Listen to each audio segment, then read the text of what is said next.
Sa video ito, pag-usapan natin kung ano yung kahalagahan ng pagkakaroon ng tools bilang rider. I-share ko na rin sa inyo yung mga tools na subok at talagang gamit natin at kung ano yung mga advantages ng pagkakaroon nito. Kasama na po sa gampanin natin sa pagbili ng ating mga motor ay ang pagme-maintenance nito.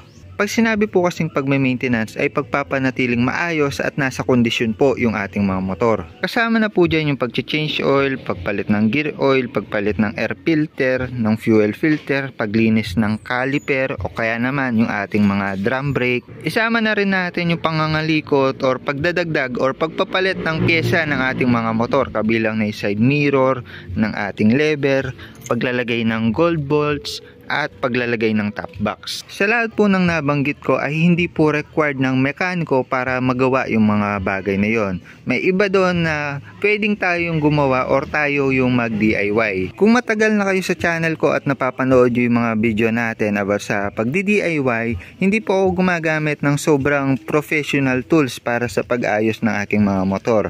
So i-share ko sa inyo yung ginagamit kong set ng tools para sa pag-maintain ng aking mga motor. Marami pa rin po kasi yung mga hindi makapagsimulang mag-DIY dahil wala po sila ng mga simpleng gamit at iniisip po nila na mahal po yung mga gamit para makapag-maintenance ng ating mga motor. Actually, may karapatan na po akong i-review yung set ng tools na to dahil 5 months ko na po siyang ginagamit kung nakikita nyo naman sa video ko at talagang subok ko na tong ganitong set ng tools. At sa paggamit ko nga dito ay masabi kong sulit at practical yung ganitong set. By the way, hindi sponsor tong video na to. Talagang gamit ko na to at saka natuwa lang ako kasi useful talaga yung ganitong set ng tool. At saka mare-recommend ko siya kung kayo yung tipo na gusto nyo nang mag-maintenance ng inyong mga motor at wala kayong tool na gagamitin. So pwedeng ito yung maging unang tool nyo pang maintenance ng inyong mga motor. So actually marami tong advantages eh. Una na dyan yung pagiging space saver nya. Kasi kung makikita nyo, meron lang siyang isang rachet. Tapos, pwede nating idikit yung kada socket.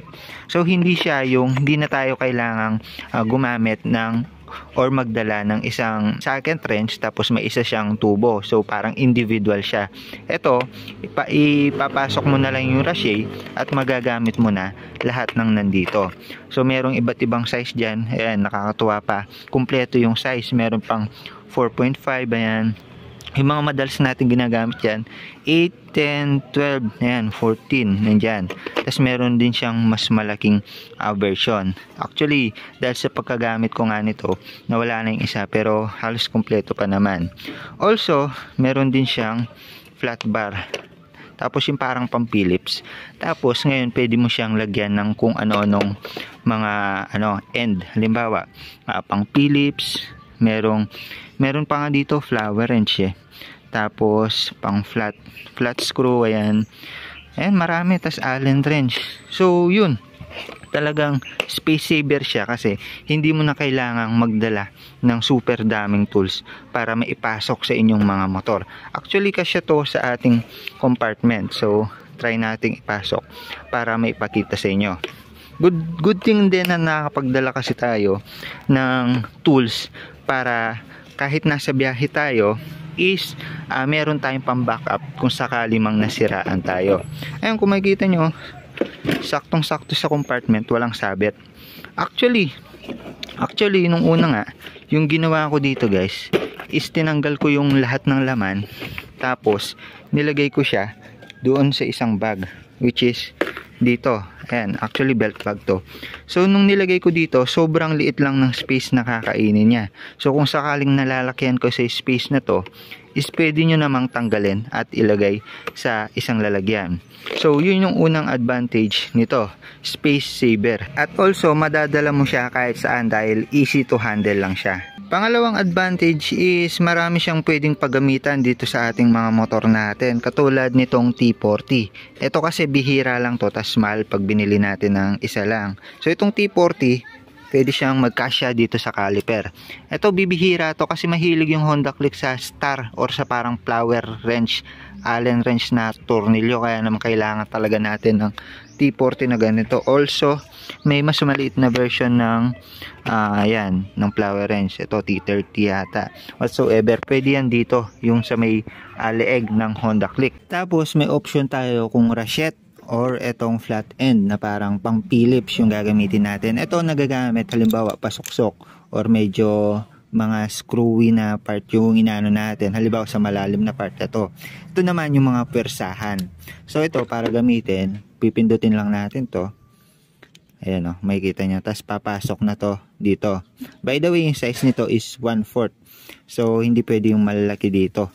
Makikita nyo, sakto yan. Ngayon, meron siyang pang luwag, pang higpit.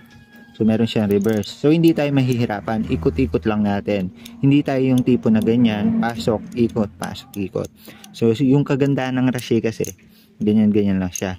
So ganun kaganda yung item na to. Also meron din mga extension katulad nito. Ito flexible extension. Kung saan halimbawa medyo nahihirapan kayong ipasok yung inyong mga tool. Tapos medyo masikip talaga. Ito pwede siyang mag-flex ng ganyan.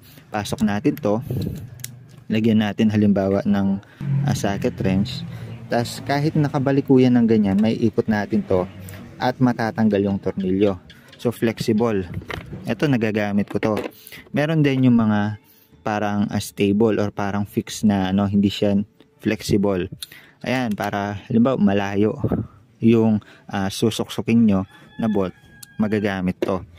Also, ito rin halimbawa, pwede siyang mag-act as Rashi. Halimbawa, may tornilyo kayong sinaksak. Tapos, halimbawa yan. Ngayon, hindi nyo maikot. Dahil ito, yung force nito is paikot. So yung kamay nyo is mahirap mag-force di tulad nito na yung force niya is mahaba. May ikot nyo ng maayos. Pwede kayong gumamit nitong parang extension din. So sasaksak nyo siya dito sa likod ng natin, flat end bar. Tapos ikot nyo. Ayun, pwede na siyang mag-act. At saka makuha kayo ng mas malaking persa. Makakalag nyo na or matatanggal nyo na yung tatanggalin nyo. So para may tour pa kayo sa mga pwedeng paggamitan nito, ito papakita ko sa inyo yung ibang mga pwedeng pasukan niya. Ito Allen wrench, pwede sa side mirror. Yan, kung magpapalit kayo ng side mirror.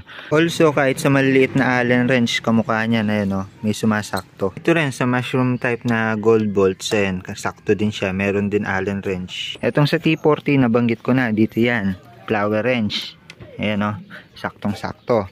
Also sa mga pinakagamit which is yung 8 10 na tornilyo tsaka yung 12, ayan, pwede yan dito. Itong 8 pwede siya dito sa ilalim sa may preno, sa may dito, ayan. Also itong 8 gamit yan dito sa may makina na. So pag binuksan natin, marami paggagamitan yung 8. Yung 10 marami din siya, marami din sa may makina, puro 10 na bolt. Tapos pwede rin siya dito sa may compartment natin. Tapos pwede rin dito sa may hook. Ayan, sakto yung 10 dyan. Yung 12 naman, sakto dito sa may malaking gold bolts. Sakto dyan, pati dito. Ayan, sakto rin. Ito naman yung 14, sakto siya dito. Ayan, medyo malaking force lang yung gagamitan dito. Pero saktong sakto yan dito sa 14, tambutso. Kung o-open nyo naman yung CVT, ayan, meron tayo dito ang Allen wrench din. Ayan, sakto yung Allen wrench na yan dito. Tapos, kung gusto nyo buksan yung pinaka crankcase cover nyo, yung 8, kakasya yan. So, pasok lang natin dito. Tapos, sakto yan dito sa mga butas. Ayun o, maluluwagan natin lahat ng mga bolts natin dito sa crankcase cover natin. Tapos, dito naman sa ating air box or air filter box, yung gagamitin natin dito. Actually, maraming choices eh. Dito, medyo maging maingat kayo kasi dapat yung Phillips na gagamitin nyo, isasakto siya sa pinaka bolt katulad nito. Meron kasi ng mga ilan na basta-basta na lang sinusuksok at hindi siya sumasakto. Ito, sakto rin naman.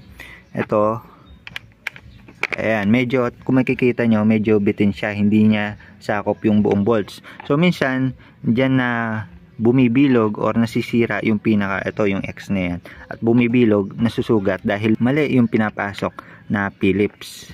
Usually itong mga patulis kasi hindi siya akma dito sa malalaking screw. So akma siya dito sa maliliit. So ayan o, saktong sakto. So hindi kayo mahihirapan magtanggal niyan.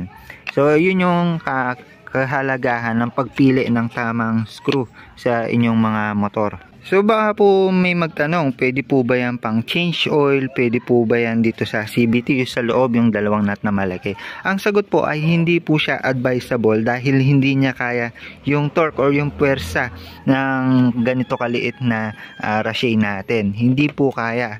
May sasakto pong mga socket wrench pero hindi po kakayanin yung puwersa. Pwedeng bumilog po yung ating mga tornilyo. So pwede lang po itong set ng tools natin sa mga minor operation or sa mga minor maintenance natin. Pagtanggal ng tornilyo, ng mga hindi masyadong matigas, hindi masyadong kailangan ng puwersa. So ito po pwede siya. So i-share ko naman sa inyo yung ginagamit ko kapag naman sa mga change oil, sa mga CVT, yung mga malalaking operation. Dito na po pumapasok itong 1/2 inch na natin na socket wrench. Yung tinutukoy na 1/4 inch, ito pong butas na square na yan. So ito po kasi is 1/2 inch yan, yung laki niyan. While ito pong maliliit, butas po niyan is 1/4. Kung makikita nyo, kalahati niya. So pinagkaiba po niyan, yung kakasya na wrench or na rachet dito is 1/4 din yung size dapat, which is ganito yung mga heavy duty na. So kung makikita nyo, yung laki ng or lapad nitong square nya magkalayo dito. So hindi niya kaya yung mga heavy duty ng ganitong kalit na rachet. Ganito po dapat yung gamitin nyo. So ito pong nabili ko na 1/2 inch na to is pwede rin po siya sa mga impact wrench. Mas okay na ganito na po yung bilhin nyo para kung sakaling mang nagkaroon kayo ng impact wrench ay ito po yung mga bala na gagamitin nyo. So pwede rin po siya kung manual yung gusto nyo or wala pa kayong impact wrench, persa lang, bili kayo ng ganito. Nakalimutan ko lang yung tawag, hindi siya L-tool basta ilalagay ko na lang yung link sa baba ng mga item na yan. So ito meron din siyang maliliit kagaya ng 8, 10, 12. Ito yung sinasabi ko sa inyo na iba yung puwersa ng 12 na 1/2 na rachet lang gamit kaysa dito na itong L-tool yung gamit natin. Ayan.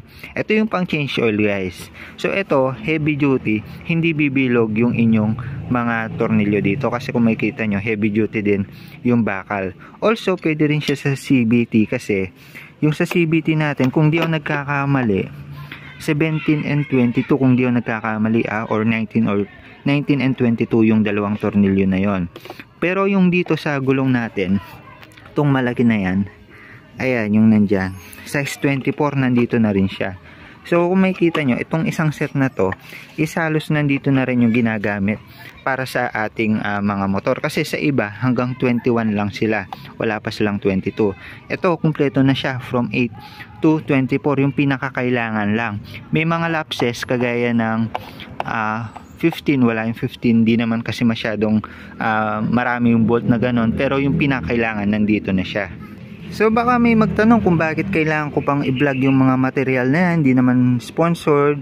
So gusto ko lang i-share sa inyo dahil yung video natin, yung mga vlogs natin is about sa pag-maintenance ng ating motor, pag-DIY. Gusto ko na rin i-share sa inyo yung mga ginagamit natin para alam nyo sa susunod, halimbawa may bagong video tayo, nasusundan nyo yung mga ginagawa natin at may gamit kayo doon, hindi kayo mangangapa at hindi kayo mahihirapang maghanap dahil senior ko na sa inyo kung ano yung mga kailangan nyo at hindi naman kailangan na sobrang laking pera para dito. Actually ito less than 400 to kung di ako nagkakamali, 350 mga ganun, pero depende sa seller pero ilalagay ko yung link ng lahat ng mga yan, etong set ng tools na to, etong Y tool kasama din yan sa CVT.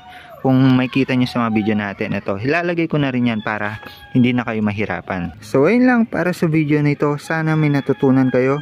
The more you click, the more you know. Tools pang maintenance sa ating mga motor. Bye-bye.